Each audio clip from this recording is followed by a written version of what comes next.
নমস্কার বন্ধুরা, আমার চ্যানেল ইজি রেসিপিসে আপনাদের সবাইকে ওয়েলকাম জানাই। আজ করে দেখাবো সম্পূর্ণ নিরামিষ পদ্ধতিতে কোনো রকম পেঁয়াজ রসুন ছাড়াই দই পটল। এটা বানানো যতটাই সহজ আর খেতে কিন্তু ততটাই সুস্বাদু। আসুন তাহলে দেখে নেওয়া যাক আজকের রেসিপি, সঙ্গে থাকবেন। দই পটল বানানোর জন্য আমি এখানে 500 গ্রাম পটল নিয়েছি, আর পটলগুলোকে আমি খুব ভালোভাবে জলে পরিষ্কার করে ধুয়ে নিয়েছি। দই পটল বানানোর জন্য আমি পটলের দুটো সাইড একটু করে কেটে নিয়ে খোসা ছাড়িয়ে নিয়েছি, আর মাছ বরাবর একটু করে কেটে নিয়েছি, যাতে রান্নার সময় মশলাগুলো খুব ভালোভাবে পটলের মধ্যে ঢুকতে পারে। এরপর আমি প্রয়োজন মতো লবণ আর কিছুটা হলুদ গুঁড়ো দিয়ে পটলগুলোর গায়ে খুব ভালোভাবে আমি মাখিয়ে নেব। এরপর লবণ আর হলুদ গুঁড়ো আমি পটলের গায়ে ভালোভাবে মাখিয়ে প্রায় 10 থেকে 15 মিনিটের জন্য রেখে দেবো। এবারে রান্না শুরু করার আগেই প্রথমে একটা ব্লেন্ডিং জারের মধ্যে নিয়ে নিয়েছি 1 মুঠো কাজু বাদাম, সাথে একটু গরম জল। এই কাজু বাদামটাকে আমি প্রায় 15 মিনিটের জন্য গরম জলে ভিজিয়ে রাখবো। তারপর একটা কড়াই নিয়ে তাতে নিয়ে নিচ্ছি 3 টেবিল চামচ সর্ষের তেল। আর তেলটা যখন গরম হয়ে যাবে তখন আগে থেকে ম্যারিনেট করে রাখা যে পটল, সেটা আমি এক এক করে দিয়ে দেবো। সমস্ত পটল আমি তেলের মধ্যে দিয়ে দিয়েছি। এবার আমি গ্যাসের ফ্লেমটাকে খুব একটা বেশি না বাড়িয়ে লো টু মিডিয়াম ফ্লেমে রেখে আমি হালকা বাদামি করে ভেজে নেব। কিছুক্ষণ সময় ধরে আমি পটলগুলোকে হালকা বাদামি করে ভেজে নিয়েছি, আর পটলগুলো এখানে বেশ নরমও হয়ে গেছে। এবার আমি তেল থেকে তুলে নেব। পটলগুলো আমি তুলে নিয়েছি। এরপর আমি নিয়ে নিচ্ছি আরও 1 টেবিল চামচ মতো সর্ষের তেল। তেল গরম হয়ে গেছে, এবার দিয়ে দিচ্ছি ফোড়নে সামান্য একটু গোটা জিরে, দারচিনি, 2 থেকে 3টে লবঙ্গ, একটা শুকনো লঙ্কা আর 2 থেকে 3টে ছোট এলাচ।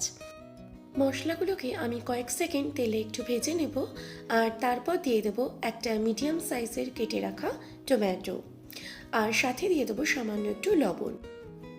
এরপর আমি 1 মিনিটের জন্য গ্যাসের ফ্লেম আমি মিডিয়ামে রেখে টমেটোটাকে একটু ভেজে নেব, আর তারপর আমি ঢাকা চাপা দিয়ে আরও 2 থেকে 3 মিনিট আমি টমেটোটাকে রান্না হতে দেব। আর দেখুন 3 মিনিট পর এই টমেটোটা বেশ অনেকটাই গলে গেছে। এরপর আমি এর মধ্যে দিয়ে দেবো কিছু মশলা। প্রথমে দিয়ে দেবো জিরে গুঁড়ো দিচ্ছি 1/2 চা চামচ। এরপর দিচ্ছি ধনে গুঁড়ো 1 চা চামচ।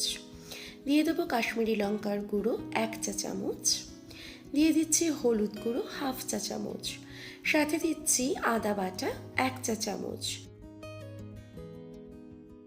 আর দিয়ে দেবো লঙ্কা বাটা 1 চা চামচ। এরপর দিয়ে দেবো সামান্য একটু জল।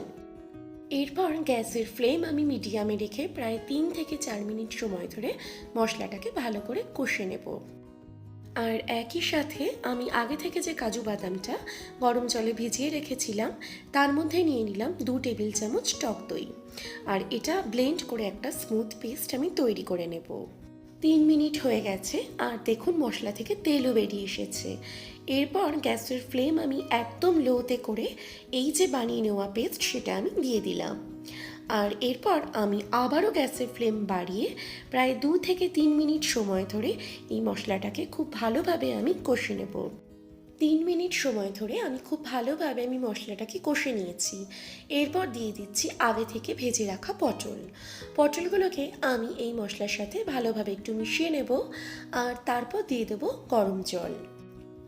আপনারা ঠিক কতটা গ্রেভি বানাতে চান সেই অনুযায়ী আপনারা এখানে গরম জলটা ব্যবহার করবেন। এরপর সমস্ত কিছু আমি আরও একবার নাড়াচাড়া করে এর মধ্যে দিয়ে দেবো স্বাদ মতো লবণ দিলাম 1/2 চা চামচ। সাথে দিয়ে দিচ্ছি চিনি 1.5 চা চামচ। লবণ আর চিনিটা দেওয়ার পর আবারও সমস্ত কিছু একটু নেড়ে চেড়ে গ্যাসের ফ্লেম আমি লো টু মিডিয়ামে রেখে ঢাকা চাপা দিয়ে রান্নাটা হতে দেব। ততক্ষণ রান্নাটা হতে দেব যতক্ষণ না পটলগুলো খুব ভালোভাবে সেদ্ধ হচ্ছে। সবশেষে আমি এর মধ্যে দিয়ে দেব 1 চামচ ঘি আর সামান্য একটু গরম মশলা। ঘি আর গরম মশলাটাকে আমি আবারও একবার রান্নার সাথে ভালোভাবে মিশিয়ে আমি গ্যাসের ফ্লেম অফ করে দেব। আর তাহলেই কিন্তু রেডি হয়ে যাবে আজকের রেসিপি দই পটল। আপনারাও বাড়িতে এইভাবে দই পটল বানিয়ে দেখুন, আশা করছি আপনাদের ভালো লাগবে। আর আজকের এই ভিডিওটা যদি ভালো লেগে থাকে, ভিডিওটাকে অবশ্যই একটা লাইক করে দেওয়ার অনুরোধ রইল। সাথে আরও নতুন নতুন রেসিপি দেখার জন্য আমার চ্যানেল ইজি রেসিপিসকে সাবস্ক্রাইব করতে ভুলবেন না। দেখা হচ্ছে নেক্সট এপিসোডে নিউ কোনো রেসিপির সাথে।